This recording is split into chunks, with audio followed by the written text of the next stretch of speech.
ميدان الممر كان في تجمعات كبيرة جدا من أول النهار، وتحديدا كمان بعد صلاة الجمعة كان تجمعات كبيرة جدا من أهالي الإسماعيلية، من الثوار في مدينة الإسماعيلية اللي أصروا إن هم يبقوا موجودين في الإسماعيلية النهاردة. تكاتف، يد واحدة، مسلم ومسيحي، جميع أفراد المجتمع، الغني والفقير والمحتاج، وكله موجود في نفس المكان في مدينة الإسماعيلية. مفيش حاجه اسمها مسلم مسيحي، الدين لله والوطن للجميع. الدين لله والوطن للجميع. ايه اللي مسلم مسيحي يعني؟ انا ما اعرفش يعني ايه مسلم. يعني مسلم يعني مسلم مؤمن بديانته ومؤمن بربه، ومسيحي مسيحي يعني مؤمن بديانته ومؤمن بربه. انا مصري، انا مواطن مصري، انا مواطن مصري عايز اعيش حياه كريمه، عايز ابني اللي انا قمت بصوره دي عشان ان شاء الله مستقبله يتعلم تعليم جيد وتعليم صحيح، عايز لما معايا يكون في تامين صحي يقدر يساندني في عيشتي. مش عايز اعيش تاني محمي وشايل الطين فوق دماغي زي الفلاحين ما بيقولوا في القرى. مش عايز انا اعيش العيشه دي، لا. انا افرق ايه عن اي مواطن تاني في الدولة في اي حته في العالم؟ افرق ايه؟ ليك اصدقاء مسيحيين؟ ليا اصدقاء مسيحيين كتير. بتاكل وتشرب معاهم؟ عادي جدا، متربيين سوا. انا ليا اتنين، انا يعني هم يعني 5 اصحابي اللي هم عشره عمر منهم 2 مسيحيين.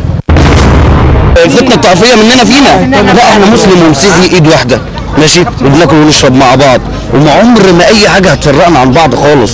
كلام سليم. لكن النهارده انا بطالب المجلس العسكري، فين حق الثوره اللي انا عملتها؟ الحكم الفاسد لازم يتحاكم، ولازم الشباب اسماعيليه يتوظف، ما يضيعش زي ما انا ضيعت وجوزي ضاع، لان جوزي دلوقتي في ليبيا وبيشتغل عشان يجيب لها لقمه عيش، جه هنا ما لقاش لقمه عيش، جه في الحرب ورجع تاني للحرب عشان يقدر يشتغل، ما عرفش يشتغل، رجع تاني بره وسافر عشان يجيب لنا اكل ناكل ونشرب ونعيش. دلوقتي انا عشان كلنا اسره واحده، سواء مسيحي سواء مسلم، كلنا بناكل مع بعض وعايشين مع بعض وكلنا جيران مع بعضينا. عماد جاد من القاهره، من اتحاد شباب مسبيرو القبطي. استاذ عماد من القاهره؟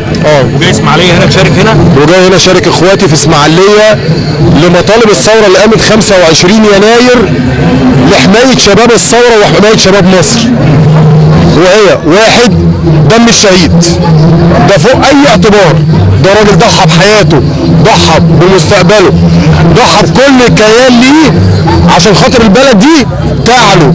مصر رمانة الميزان على مستوى العالم كله، مش على مستوى العالم العربي بس. يعني انت ما بتطالبش بدم الشهداء المسيحيين فقط، ولا بتطالب بدم الشهداء كلهم؟ لا يوجد شيء اسمه مسيحي ولا مسلم، بل مصر كلها يد واحدة. لما قامت ثورة 25 يناير قامت أقباط ومسلمين بجميع الطوائف، بجميع المذاهب، بجميع الفئات. إذا كان في إخوان أو سلفيين، فأنا بقولها دلوقتي جميع المسلمين سلفيين معتدلين. أما من خرج عن ذلك فهو ليس بمسلم، هو مسلم بطاقة فقط. أنا واقف، أنا راجل مسيحي وجنب مني راجل ملتحي أهو، فهو أخ لي في وطن واحد لا يمس لنا بصلة أي إنسان يقول إن مصر فيها مسيحي فيها مسلم. لا، مصر هي مسيحي، هي مسلم، هي هلال، هي صليب من ثورة 19 وقبل ثورة 19. أوصيكم بأقباط مصر خيرا، هكذا قال رسول الله صلى الله عليه وسلم. وأيضا قال السيد المسيح له المجد: مبارك شعبي مصر. ما قالش مسيحيين، ما قالش مسلمين، قال الشعب كله بصفة عامة. فأنا باسم كل الأقباط وباسم كل المسلمين لا تضربوا الوحدة الوطنية، لأنه لا يقدر إنسان أيا كان هو مين أن يضرب الوحدة الوطنية في مصر، سيان إذا كانت أقباط أم مسلمين. عماد حسين من الاسماعيليه. اولا بحيي اخويا عماد اللي القدر، ما بعرفش ان هو مسيحي، اللي القدر واقفني جنبه، قدر ربنا عماد. يعني هي مصادفه وليس قدر. عماد المسلم وعماد المسيحي، انا ما اعرفش ان هو مسيحي، ولكن احنا الدين بتاعنا بيقول لنا ايه؟ اقرب الناس موده الذين امنوا الذين قالوا انا نصارى، ذلك بانهم في الصيصين والرهبان وانهم لا يستكبرون. حضره النبي رئيس دوله الاسلام بيقول لنا ايه؟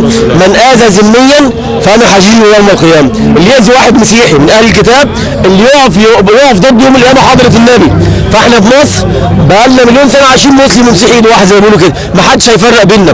احنا اللي كنا واقفين على الكنايس، احنا اللي كنا اللجان الشعبيه، احنا اللي كنا بنحمي الكنايس. احنا النهارده في المظاهره الصبح مسلم ومسيحي ايد واحده.